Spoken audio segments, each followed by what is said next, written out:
চুটিয়ে চামড়া গুটিয়ে বাবা শয়তান ছেলে।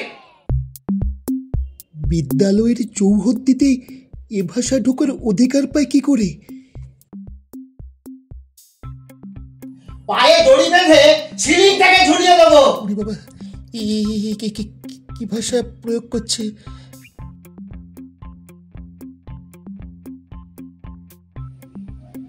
তাকিয়ে দেখছিস কি?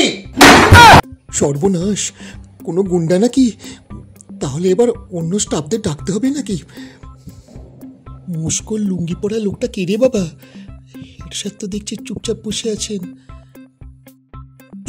আর করবি এরকম? তুই তুকারি করে গালিগালাজ করছি হেডমাস্টার মশাই কি? হ্যাঁ, আর হবে না। ওহো, তাহলে কোনো ছাত্র আছে ভেতরে? সেই তাহলে এমন সুমধুর বাক্যবিন্যাসের লক্ষ্য কেন্দ্র।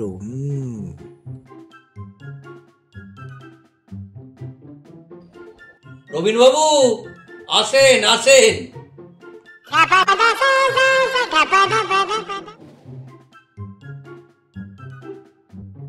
মেরে তক্তা বানিয়ে দেবো শয়তান।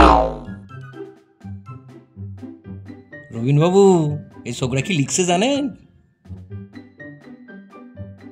আমি তো ওকে বাংলা পড়াই, তা ক্লাসে লিখতে দিয়েছিলাম আমাকে বিদ্যালয়ের রবীন্দ্র জয়ন্তী সম্পর্কে।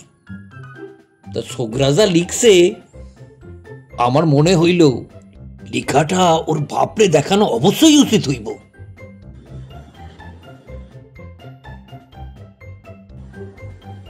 ইনি লেখাটা পড়ছেন, ওইরা নিজের পোলারে যা কওনের কইছেন, এতে আমাকে কোনো হাত নাই।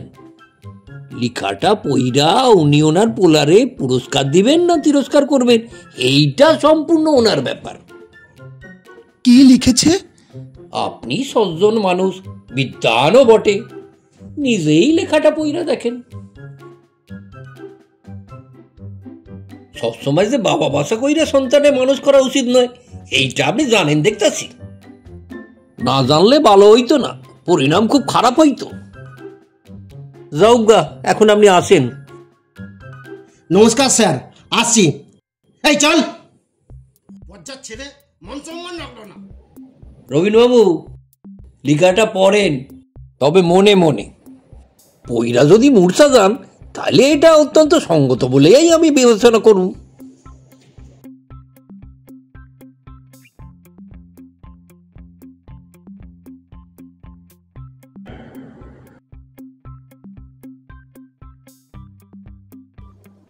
আমাদের বিদ্যালয়ের রবীন্দ্র জয়ন্তী।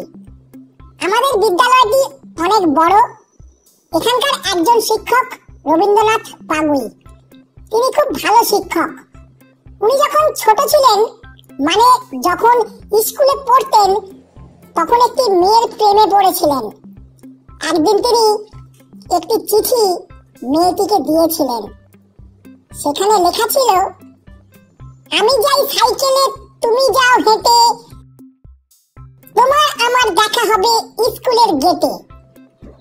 মেয়েটিও একটি চিঠি দিয়েছিল, তাতে লেখা ছিল, রাস্তায় কুকুর আর আকাশে বাদুর, তোমার হাতেই পরবো আমি মাথায় সিঁদুর। কিন্তু ওনাদের আর বিয়ে হয়নি।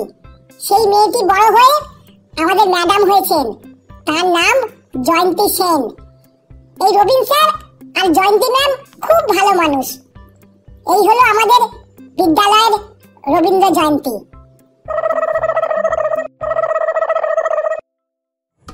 এই দেখো, আমি কিন্তু কইছিলাম আমিটা